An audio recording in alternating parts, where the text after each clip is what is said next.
Is New Zealand truly better off? We're diving into the purchasing power paradox to understand why many New Zealanders feel poorer, even as the economy grows. New Zealand's economy is officially in recovery, but for many households, the reality feels very different. Let's look beyond the headlines.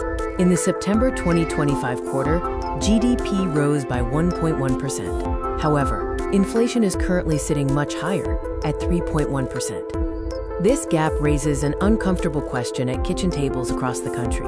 If prices are rising faster than growth, are we actually going backward? For many, the answer is yes.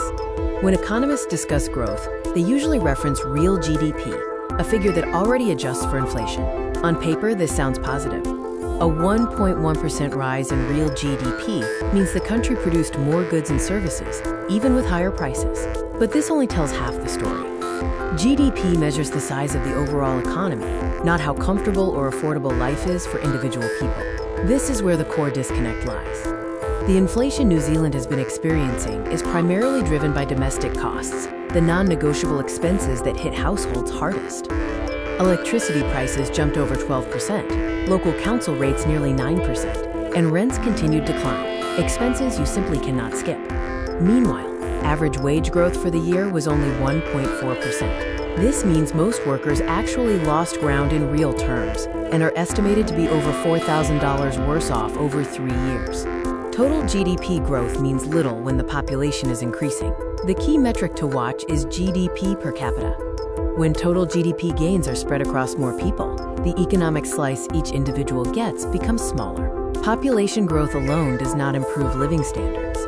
In the year to September 2025, real GDP per person fell by 0.8%. This is a hard fact that explains why so many New Zealanders feel poorer, despite headlines of recovery. The economic experience is not uniform across New Zealand. We are witnessing the emergence of a two-speed economy. Some sectors are thriving, including manufacturing, professional and tech services, and export-driven industries benefiting from solid global demand. Conversely, sectors like retail, hospitality, and construction are still struggling. Household spending is minimal, driven by necessity, not confidence. The Reserve Bank faces a difficult choice. Inflation remains above target, but the causes are mostly domestic core costs that interest rates don't easily fix. Much of the current inflation is driven by electricity, rates, and infrastructure. Hiking rates does little for those problems and could hurt the fragile recovery. Raising rates too soon risks choking growth. Waiting too long risks making high prices permanent. Households are stuck in the middle, regardless of the decision.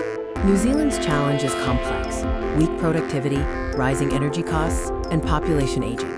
Growth based purely on population doesn't improve living standards. Technically, New Zealand is not in recession, but practically, many households are poorer. The purchasing power paradox is real.